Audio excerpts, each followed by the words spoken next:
ఈ ఎంసెట్ లేదా ఎఫ్సెట్లో మంచి ర్యాంక్ రాని విద్యార్థులకు బెస్ట్ ఆల్టర్నేటివ్ సిఏ కోర్సులు అడ్మిషన్లు జరుగుతున్నవి. ఫ్యూచర్ మోటివ్ ఏంటి? ఫ్యూచర్ మోటివ్ ఏం లేదండి, మనీయే. అసలు మోటివ్ ఏంటి? అసలు మోటివ్ మనీ. రెండు మనీ. ఏంటి why money is so important in Prasad Bairaj? Money important కాదు, దాన్ని చాలా తక్కువ సార్లు చూసాను నేను గతంలో. అప్పుడు ఎక్కువ సార్లు చూడాలనిపిస్తుంది అంతే. సో ఎటువంటి ఎక్స్పీరియన్సెస్ అంటే కొన్ని చేదోనుభవాలు ఉంటాయి, లైక్ కొన్ని స్వీట్ మెమరీస్ ఉంటాయి లైఫ్లో. సో వాటి నుంచి ఏమైనా నేర్చుకున్నారా? What did you learn from that?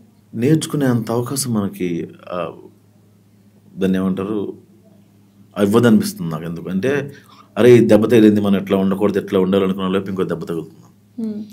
అట్లా కాదు, ఏదో జరిగిపోయింది ఇక్కడ, మనం కొంచెం ట్యాంక్ స్లిప్ అయినాం, అట్లా కాదు అనుకున్న లోపు ఇంకోటి తగులుతున్నాం. సో నువ్వు ఎప్పుడైతే వెన్ యూర్ గ్రోయింగ్ అప్, ఖచ్చితంగా జనాలు ఏం చేయరు, చుట్టూ ఉన్న వాళ్ళకి మాత్రం మండుతూ ఉంటుంది. మీలో మీకు నచ్చని ఒక క్వాలిటీ ఏంటి? అసలు ఇది మార్చుకోవాలనుకున్నా మార్చుకోలేని క్వాలిటీ ఏంటి? ఫస్ట్ ఏంటంటే what is your good quality అంటే ఏం లేదండి అసలు.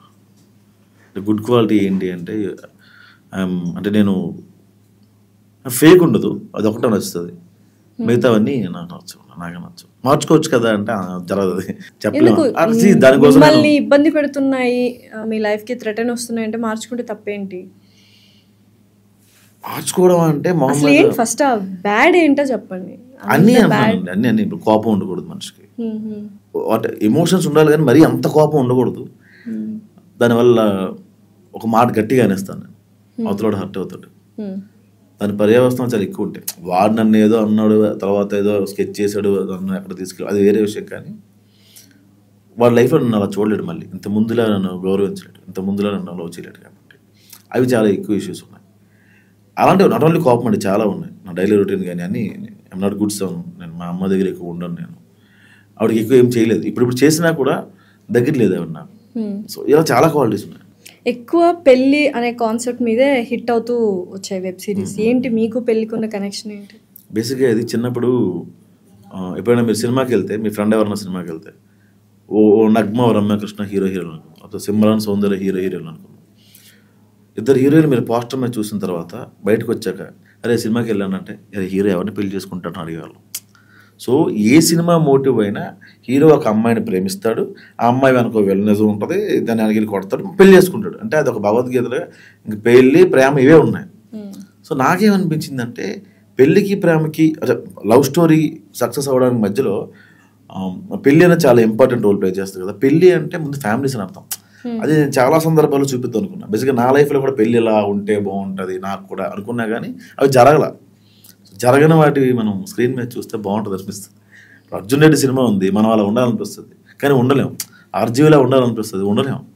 తంతరు బయట వాళ్ళని చూడగానే మనం అక్కడ చూసుకుంటున్నాం మనల్ని అనిపిస్తుంది. కాబట్టి అట్లా మీకు ఎవరిలా ఉండాలనిపిస్తుంది? అట్లా ఎవరిలో ఉండాలనిపిస్తుంది, మీలా మీరు ఉంటే చాలా అనిపిస్తుంది. పెళ్ళి ఎప్పుడు అంటే ఏంటి? ఇంకా నెక్స్ట్ రిలేషన్షిప్స్ ఏం లేవా? రిలేషన్షిప్స్ ఏమీ లేవండి, బాగానే ఉన్నాను ప్రస్తుతానికి. ఏం లేదు, హ్యాపీగా ఉంటాయి, ప్రశాంతంగా. ఏంటి లేకపోతేనే ప్రశాంతంగా ఉంటారా ఇప్పుడు? అంటే జనరల్గా మీ గురించి అడగట్లేదు, జనరల్గా అడుగుతున్నాను. ఉంటే ప్రశాంతంగా ఉంటామేమో, బట్ నా వల్ల వాళ్ళు ఉండరు, అదే ప్రాబ్లం నాకు కదా వాళ్ళకి. అంటే ప్రాబ్లం మీ దగ్గరే కదా. అదేమంటారు, అది మూడ్ స్వింగ్స్ నెలవారీ ఉంటాయండి నాకు, అదే ప్రాబ్లం.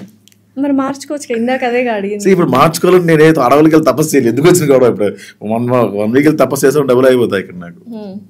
మరి ఇంట్లో వాళ్ళు అడుగుతుంటారు కదా, అమ్మగారు అడుగుతుంటారు కదా పెళ్ళి ఎప్పుడు, పెళ్లి చేసుకొని సంబంధాలు చూస్తున్నారు వాళ్ళు. మరి మీకు వినాయక చవితికి మనం పైన ఒకటి కడతాం, నాకేగా పంచిది. వినాయక చవితికి ఒకటి కడతాం, దాన్ని ఏమంటాం, గడ్లు ఉంటది, వాళ్ళకి పాలగడ, పాలవిల్లు అంటాం. దానికి చాలా ఫ్రూట్స్ కడతాం మనం. పూజ అయిపోయిన తర్వాత ఆ ఫ్రూట్స్ తీసుకొని తినేస్తాం. కానీ చాలా ఇంపార్టెంట్, ఆ పాలవెల్లి కట్టాల్సిన కాయ ఉంటుంది, ఏంటది, ఎలంకాయ అంటాం. దాన్ని తినం గట్టిగా ఉంటుంది, కానీ పూజకి అది ఇంపార్టెంట్. సో నేను అలాంటివన్నీ అన్ని ఉండాలి, పరిస్థితి ఉండదు. అంటే నా వల్ల వాళ్ళు హర్ట్ అవుతారు అంతే, ఎలంకాయలా గట్టిగా ఉంటుంది మైండ్. ఇంకేంటి ఇప్పుడు సాఫీగా ఉందా లైఫ్? ఇంకా కైండ్ ఆఫ్ డిస్టర్బెన్సెస్ ఇవి స్టార్ట్ అవుతున్నాయా లేదా? ఓకేనా? నెక్స్ట్ పాజ్ వచ్చింది అంతేనండి, పాజ్ అయింది. సో స్ట్రెస్ఫుల్గా ఉంటారు కదా, ఎమోషనల్ స్ట్రెస్ఫుల్. ఇలాంటప్పుడు ఈ డైలాగ్స్ ఇవన్నీ ఇంకా ఎక్కువ వస్తాయి. మీరు యాక్చువల్గా చెప్పారు లాస్ట్ ఇంటర్వ్యూస్లో కూడా, చాలా ఫేస్ చేశాను అందుకని ఈ పెళ్లివారం అండి కానీ మావిడాకులు కానీ వచ్చింది. సో ఇప్పుడు ఏ కైండ్ ఆఫ్ సీరియస్ ఎక్స్పెక్ట్ చేయొచ్చు ఈ సిచ్యువేషన్స్ నుంచి? ఆల్రెడీ వివాహ భోజనం అని ఒకటి చేశాను, తర్వాత ఇప్పుడు క్లాస్మేట్స్ అని ఒకటి వస్తుంది.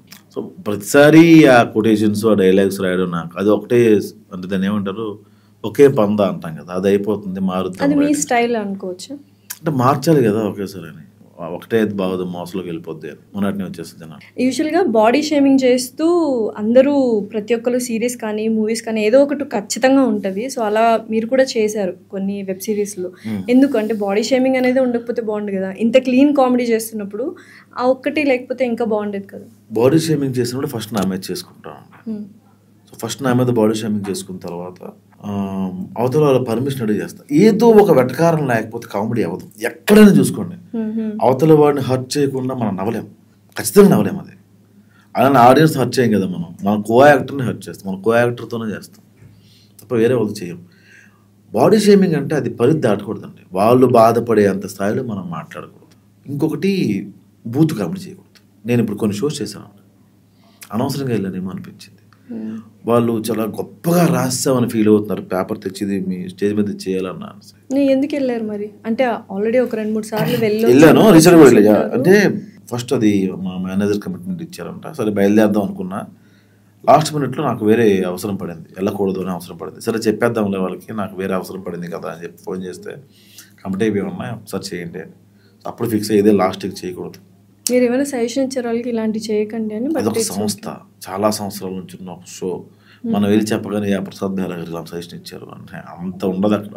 వాళ్ళ జీవనాధారమే అది బూత్గా ఉండదు, వెళ్ళిపోవడం మరీ బూత్ అయిపోతుంది అది. అంటే ఆడవాళ్ళు పిల్లలు ఇంట్లో చూస్తున్నారనే ఇది కూడా. ఇప్పుడు బాగా కష్టపడి సాయంత్రం ఇంటికి వచ్చి భోజనం చేసే చాలామంది షో ఆన్ చేసుకొని చూసేవాళ్ళు కొన్ని షోస్, అందులో బూత్ ఉంటున్నప్పుడు వాళ్ళు దాన్ని ఎంకరేజ్ చేయడం మానేశారు.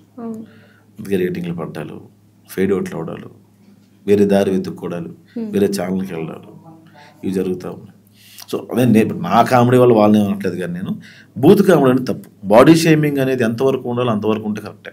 బాడీ షేమింగ్ లేకుండా జంజాల గారు కూడా రాయాల, ఎవరు రాయలే. లైఫ్ ఏం నేర్పించింది ప్రసాద్ బెహ్రా గారికి? రోజు కూడా నేర్పిస్తుందండి. ఈ రోజు ఏం నేర్చుకున్నారు? ఈ రోజు డాన్స్ ప్రాక్టీస్కి వెళ్ళానండి, నేర్చుకున్నాను. తర్వాత అదే నేను డాన్స్ ఫిట్ అవును అని. లైఫ్ ఏం నేర్పించింది అంటే డాన్స్, డ్రైవింగ్ ఇవి కాదు, లెసన్స్. చచ్చిపోయే ముందు నేను మాట్లాడట్లేదండి, లైఫ్ అంతా చూసేసి లైఫ్ నాకు ఇద్దరు ఇంకా చాలా ఏజ్ ఉంది, 5-10 వెళ్ళినా. కానీ ఆ డైలాగ్స్ ఇవన్నీ రాస్తే బాగా ఏమంటారు, ఎక్స్పీరియన్స్డ్ పర్సన్, లైఫ్లో ఎన్నో చూసేశారు ఆయన. అంటే నాకున్న ఫ్రెండ్స్ అంతా కూడా 50+, 60+ వాళ్ళు ఉంటాయి. అంటే నాకున్న ఫ్రెండ్స్ చాలా తక్కువ, అందరు నా ఏజ్ గ్రూపులు కొంతమంది ఉంటారు, నాకు చిన్నవాళ్ళు కూడా ఉన్నారు, జెన్జీస్లో కూడా ఉన్నారు. కానీ ఎక్కువ నేను మాట్లాడేది నాకన్నా పెద్దవాళ్ళతో, వాళ్ళకి 60-70 సంవత్సరాల వయసు ఉంటుంది. సో వాళ్ళ దగ్గర నుంచి నేను నేర్చుకున్నవి.